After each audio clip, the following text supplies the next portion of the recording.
C'est un secteur qui se porte particulièrement bien, celui des vélos, avec d'un côté les enseignes qui privilégient plutôt le haut de gamme avec des innovations technologiques, et de l'autre celles qui vendent des produits moins chers, avec notamment beaucoup de vélos d'occasion.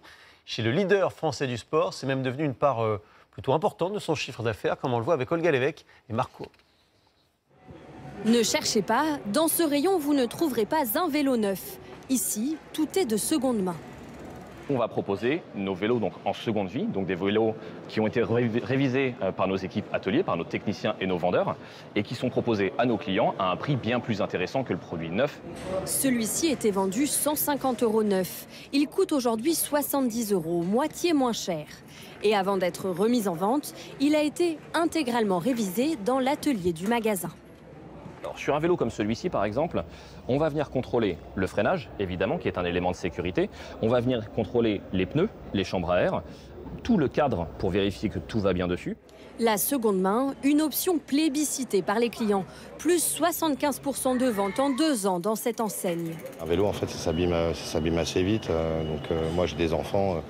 Tous les 2 ans, je dois changer de vélo. Si je m'amusais à prendre des vélos neufs, ça serait pas possible. Des consommateurs de plus en plus regardant sur le prix et sur l'impact écologique de leurs achats.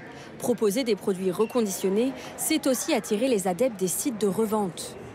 Je trouve que c'est une bonne option entre acheter un produit qui a déjà servi mais en même temps qui a un prix un petit peu inférieur et qui pour autant a une qualité tout aussi bien qu'un produit neuf. Plein de gens qui achètent plein de trucs et qui s'en servent jamais, donc autant que ça soit utilisé, quoi.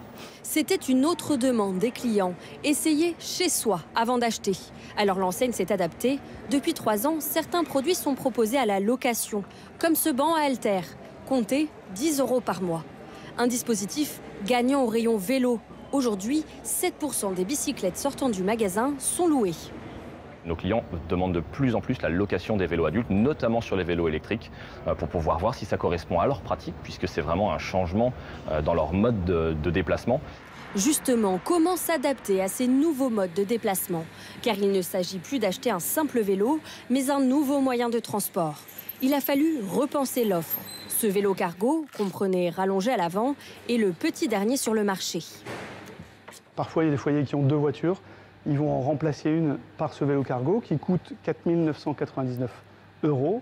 Une somme conséquente. En moyenne, un vélo cargo tourne autour des 6 000 €. Pour être certain de vendre celui-ci, l'enseigne a dû ruser pour faire baisser la facture.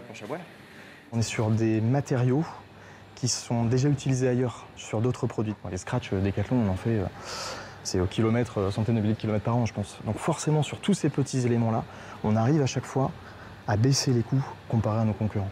C'est comme ça que cette enseigne est devenue le leader du marché, loin devant ses concurrents. Pour résister, cette chaîne de magasins mise sur une offre complètement opposée. Des produits plus chers pour attirer une clientèle de sportifs confirmés qui n'hésitent pas à dépenser plusieurs milliers d'euros dans un VTT. D'un magasin à l'autre, on n'aura pas forcément exactement toute la même offre. Et ça permet aux adhérents, donc aux propriétaires des magasins, d'affiner, d'ajuster finalement leur offre en fonction de leur environnement. Ce magasin, par exemple, est situé aux portes d'un parc naturel propice à la randonnée. Le rayon phare est donc, vous l'aurez deviné, celui de la marche. On a la randonnée femme et la randonnée homme. On a beaucoup de modèles, beaucoup de références. Parmi tout ce qu'on a, on propose Merrell, on propose Salomon, Mendel, des marques très qualitatives qu'on ne trouve pas partout.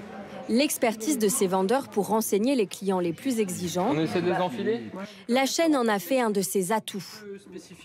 C'est convivial, c'est la bonne taille de magasin. Pour l'électrique, j'ai écouté les braves conseils. Pour acheter des chaussures de randonnée, j'ai écouté les braves conseils.